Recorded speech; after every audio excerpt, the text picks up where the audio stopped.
साथियों नमस्कार। Nuclear reactor के प्रचालन में एक या दो रेडियो एक्टिव पदार्थों का बहुत ज़्यादा चर्चा होती है। उसमें एक है ज़ीनॉन और दूसरा है आयोडीन। ज़ीनॉन के बारे में जो कंट्रोल रूम के स्टाफ होता है और बाकी लोग होते हैं बहुत अच्छी जानकारी रखते हैं, लेकिन पब्लिक को इसके बारे में जानकारी ज़्यादा नहीं होती। लेकिन दूसरा रेडियो एक्टिव पदार्थ आयोडीन है, जो कि न्यूक्लियर रिएक्टर को चलाने वाले साथ साथ में जितनी अपनी पब्लिक है उनको भी इसके बारे में जानकारी होती है। तो आइए आयोडीन के बारे में और ज़्यादा जानकारी हमारे केमिस्ट्री के एक्सपर्ट श्री पी.के. पॉल साहब से लेते हैं। जानते हैं कि न्यूक्लियर रिएक्टर में यूरेनियम को एज ए फ्यूल यूज़ किया जाता है, लेकिन यूरेनियम का जब फिशन होता है तो ये इसका जो न्यूक्लियस है दो असमान हिस्सों में बांट जाते हैं, जिसे हम फिशन प्रोडक्ट्स कहते हैं।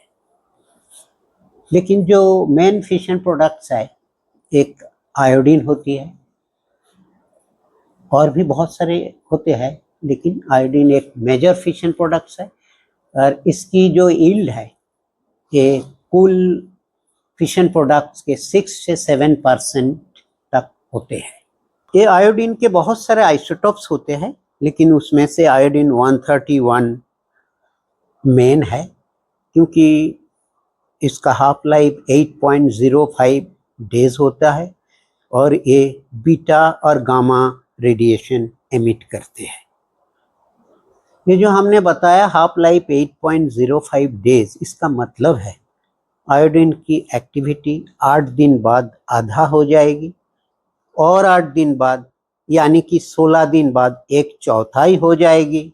इसके फिर 8 दिन मतलब 24 दिन बाद 1/8 हो जाएगी इसकी एक्टिविटी। तो इस तरह से आयोडीन 131 डीके होते रहते हैं। तो सिस्टम के अंदर आयोडीन कितना है ये हमें मेजर करना पड़ेगा, लेकिन उससे पहले हम एक चीज बताए। जो यूरेनियम फ्यूल है जो कि जर्कोनियम के चादरों से लपेटे हुए है, जैसे कि जो फिशन प्रोडक्ट्स बनता है ये सारे काफी एक्टिव होती है, ये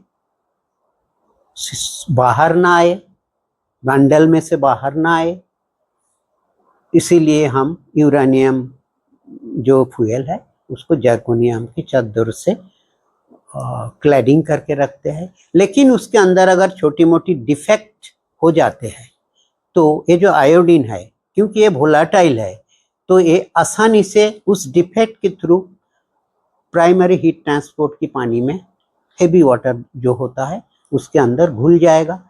तो हेवी वाटर का पानी लेके हम जब लेबोरेटरी में आयोडीन की मेजरमेंट करेंगे तो उसकी एक्टिविटी के बारे में हमें पता चल जाएगा।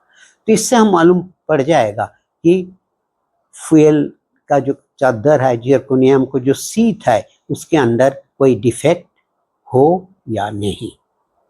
इसके बाद में और एक चीज आते है, कभी बाय चांस, जो कि संभावना बहुत कम है, फिर भी अगर कोई एक्सीडेंट हो जाता है, न्यूक्लियर एक्सीडेंट जिसमें कि रेडिएशन बाहर आ सकते हैं, उसमें आयोडीन आइसोटोप ही एक आइसोटोप है जो कि बाहर आने की पॉसिबिलिटी बहुत ज़्यादा रहता है।